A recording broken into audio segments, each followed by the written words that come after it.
आप सब जानते हैं कि श्री अमरनाथ जी की पवित्र यात्रा 3 जुलाई से प्रारंभ होकर के 9 अगस्त रक्षाबंधन के दिन समाप्त होगी। कुल 38 दिन की यात्रा है। आप इस बात के भी गवाह हैं कि पिछले 3-4 वर्षों में यात्रा में श्रद्धालुओं की सुविधाओं की दृष्टि से निरंतर श्राइन बोर्ड ने, जम्मू कश्मीर प्रशासन ने प्रयास करके सुविधाओं का काफी विस्तार किया है। मोटे तौर पर आप में से अनेक लोग परिचित हैं कि दोनों जो रूट हमारे हैं वो बालटाल एक्सिस हो या चंदनबाड़ी पहलगांव एक्सिस हो, वो सड़क 4 फुट 5 फीट चौड़ी हुआ करती थी। कई वल्नरेबल स्पॉट्स थे। पिछले 2-3 वर्षों में अब लगभग वो सड़क 12 फीट चौड़ी बना दी गई और जहां भी वल्नरेबल स्पॉट्स थे वहां क्रॉस बैरियर्स, मजबूत रेलिंग। तो एक तरह से जिन लोगों ने पहले यात्रा देखी है उस 4-5 फीट चौड़ी सड़क में ही यात्री भी चलता था, पालकी भी चलती थी, पोनी वाले भी चलते थे। बड़ी परेशानी होती थी और खासतौर से जब बरसात हो जाती थी तो लोगों के लिए बड़ा मुश्किल हो जाता था। उस दृष्टि से मैं कह सकता हूं कि लोगों को पिछले बार भी जो फीडबैक मिला था, यात्रियों से फीडबैक मिले, इसका सिस्टम पिछले 3 वर्षों से उन्होंने प्रारंभ किया था तो उसकी काफी अच्छी सराहना हुई थी। ये भी आप सबके ध्यान में है कि RFID बेस्ड ट्रैकिंग का सिस्टम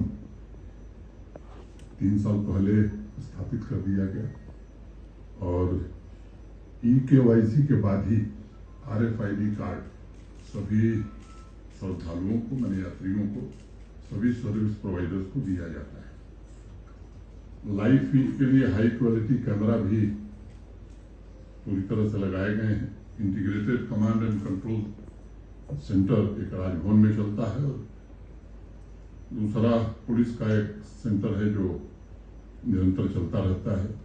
हेल्थ केयर फैसिलिटीज में भी पहले की तुलना में काफी बदलाव हुआ है और अस्थायी रूप से दोनों कैंप्स में 100 बेड के हॉस्पिटल फंक्शनल हैं। पावर सप्लाई के इंफ्रास्ट्रक्चर की मैं बात करूं तो पहले वहां ग्रिड पावर नहीं थी और बालटाल एक्सिस से पूरी तरह से ग्रिड पावर है और जो दूसरा रूट है पहलगांव चंदनबाड़ी वाला, वहां भी पंचतरनी तक, होली केप से पंचतरनी तक ये ग्रिड पावर उपलब्ध करा दी गई है। जो शेष हिस्सा है मैं उम्मीद करता हूं कि इस वर्ष उसकी भी स्वीकृति हो जानी चाहिए। स्वच्छता के मामले में भी उपलब्धियां मैं कहूं कि उल्लेखनीय रही हैं। पहले श्राइन बोर्ड ही स्वच्छता अभियान या स्वच्छता का काम देखता था।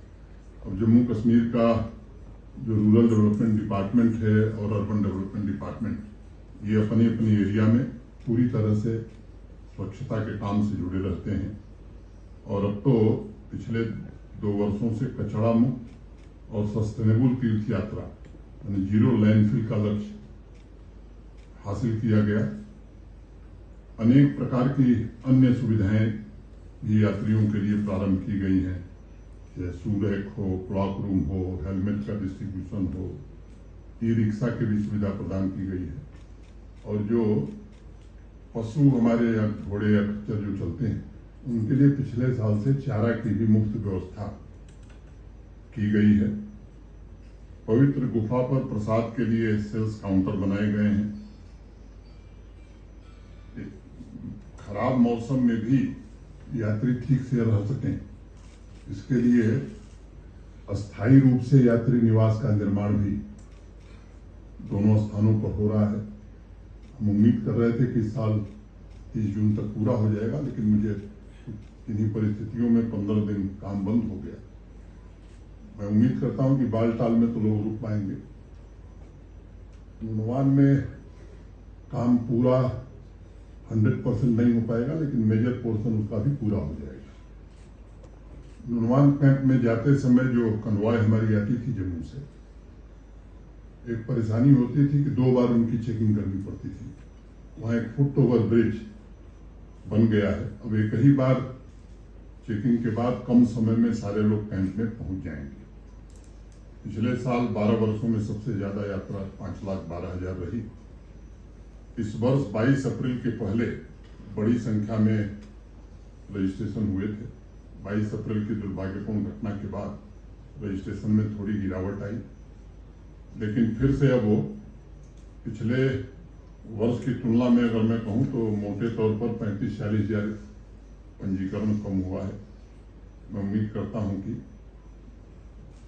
10.19% it's less than last year, लेकिन अब वो रफ्तार बढ़ गई है। जो लोग 22 अप्रैल के पहले रजिस्ट्रेशन कराए थे, उनसे दोबारा हमने रिक्वेस्ट किया कि आप अपनी यात्रा के बारे में कंफर्मेशन दीजिए। तो कल तक की जो सूचना है 85,000 से ज्यादा लोगों ने कंफर्म किया है कि हम यात्रा में आ रहे हैं। ये संख्या बढ़ती जा रही है। सुरक्षा की दृष्टि से भी जम्मू कश्मीर पुलिस, आर्मी और सीएपीएफ ने मिलकर के एक चाक चौबंद व्यवस्था सुरक्षा की दृष्टि से प्रारंभ से लेकर के और गुफा तक और सफल वापसी का किया है।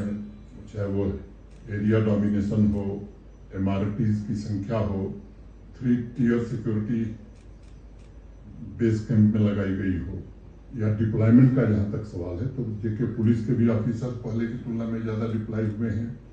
सीएपीएफ की कंपनीज भी पहले की तुलना में ज्यादा हैं, और मैं कह सकता हूं मॉक ड्रिल इन लोगों ने अपनी पूरी कर ली है। इसके साथ साथ टूरिस्ट स्पॉट्स की सिक्योरिटी को भी सुरक्षा बलों ने काफी बढ़ाया है। तो मैं कह सकता हूं कि सर्विस प्रोवाइडर से लेकर के हर व्यक्ति का वेरिफिकेशन का काम भी मोटे तौर पर पूरा कर लिया गया है। लखनपुर से ही कन्वॉय का स्टार्ट शुरू होता है, और आप सब जानते हैं कि भगवती नगर जम्मू से यात्रा शुरू होगी। आप सभी पत्रकार मित्रों का भी इस यात्रा में बड़ा सहयोग रहा है। आपके माध्यम से सभी श्रद्धालुओं से मैं ये आग्रह करना चाहता हूं कि हम व्यवस्था ऐसी कर रहे हैं कि सब लोग कन्वॉय के साथ ही आए, ताकि वो सुरक्षित और सहूलियत से पहुंच सकते हैं। प्राइवेट गाड़ी से भी कोई आए तो उसका स्वागत है, लेकिन उनसे भी मेरा अनुरोध है कि कन्वॉय के साथ ही वो चले।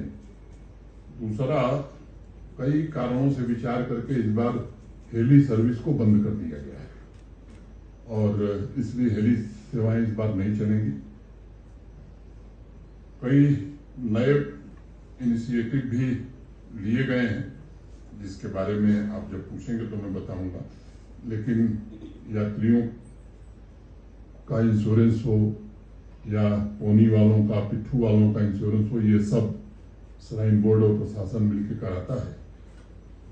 मैं जम्मू कश्मीर के सभी निवासियों से, विशेष रूप से कश्मीर के निवासियों से, जो परंपरागत रूप से इस यात्रा में पूरा सहयोग करते हैं, स्थानीय लोग भी, और बड़े उत्साह के साथ स्वागत करते हैं, वर्ष भर इंतजार करते हैं। आप पत्रकार मित्रों ने भी हर बार सहयोग किया है, तो आपसे भी मेरा अनुरोध होगा कि देश भर में एक अच्छा संदेश जाए कि कश्मीर के लोगों की जो हॉस्पिटैलिटी है, उसका कोई मुकाबला देश में नहीं कर सकता है। मैं समझता हूं कि मोटे तौर पर जो बातें थी हमने आपके समक्ष रख दी, जैसा डायरेक्टर इंफॉर्मेशन ने बताया है। अगर आपको कुछ लगता है कि इससे संबंधित आप सवाल लेना चाहते हैं तो आपका स्वागत है।